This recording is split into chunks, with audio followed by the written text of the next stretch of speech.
Hello and welcome. One of the core conditions of Carl Rogers is empathy. One of the core conditions of counselling, not of hair conditioner, for example. I'm going to talk about empathy today.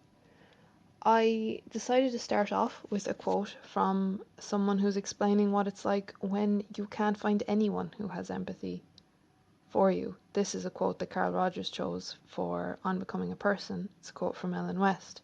She said, "I am isolated. I sit in a glass ball. I see people through a glass wall. I scream, but they do not hear me." And then I have the opposite quote, which shows you empathy in action and what it does. A quote from Carl Rogers. "When a person realizes he has been deeply heard, his eyes moisten. I think in some real sense he is weeping for joy. It is as though he were saying, 'Thank God, someone heard me. Someone knows what it's like to be me.'" Now, Carl Rogers emphasised that empathy is not a state, but a process. It's a very active process that the counsellor needs to be involved in. It is, of course, feeling what the client is feeling. That is the crux of what empathy is. This allows the counsellor to enter into the client's world without losing ability to return to their own world, and that's really important, and that's part of personal development as well. Do not take on these problems as if they were your own. There's an excellent video which I will link to by Brene Brown explaining the difference between sympathy and empathy. There is a fox down in a hole, and his friend the bear sees him and climbs down the ladder into the hole to help him. He doesn't stay upside and try to help from there. He climbs down, so he gets down with him, but he doesn't take the ladder with him. He can still climb up again, and that's what it's so important to do when you're a counsellor, is to take care of your ladder.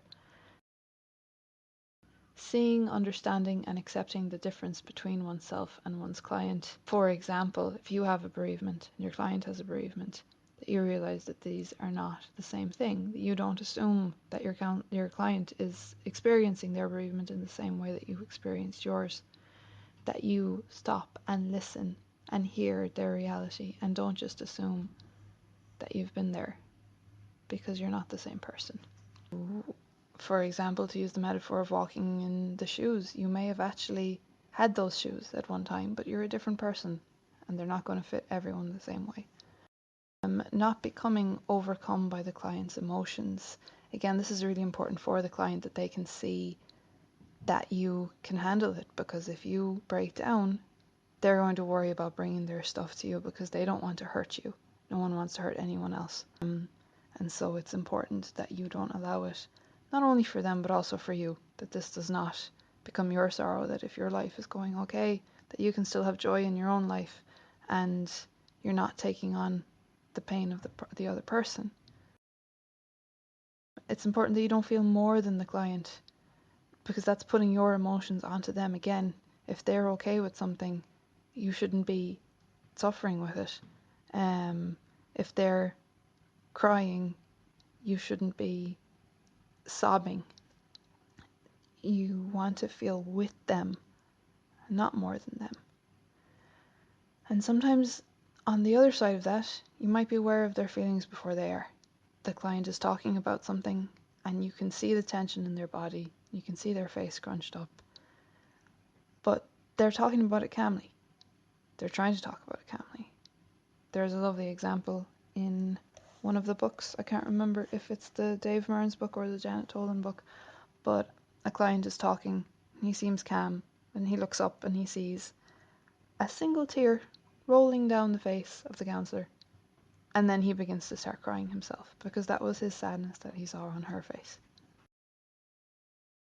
The counsellor needs to be self-accepting, be non-judgmental, recognise false empathy. Again, that's where think you're feeling their emotions, whereas actually it's your own stuff that's coming up. The counsellor needs to be comfortable with not feeling or showing themselves to be expert in person-centered counselling. The client is the expert. And the counsellor needs to not be blocked by her own needs and fears. For example, the client wants to finish therapy because they feel they're okay, but the counsellor needs to continue to be needed because they really enjoy that feeling and they're afraid of being abandoned. So this is an extreme example, but it stops them from letting the person go. and they mustn't be blocked by their own expectations. One of the books had an excellent example of a counsellor whose client was going through a divorce and needed help organising her life and her new emotional landscape. But the counsellor thought, oh, she's not dealing with her sadness, and kept trying to help her get in touch with how sad she was. But the client wasn't feeling sad. It was the counsellor's expectation that getting divorced is traumatic for everyone, which it wasn't for that client. And so the counsellor was wasting the client's time trying to get her in touch with the counsellor's emotions. At the end of the day, to benefit from empathy, the client needs to be capable of recognizing the counsellor's empathy. This is one of the hidden conditions. And they need to be able to trust that the counsellor will not be overcome by their emotions, which I've already talked about. The final word on empathy: it's not enough to have empathy, it's also necessary to show it through empathic responses. Empathy gives rise to empathic responses in a trained counsellor. And again, there's a still stolen from that Brene Brown video of the bear who has gone down the ladder to help his friend who's in the hole.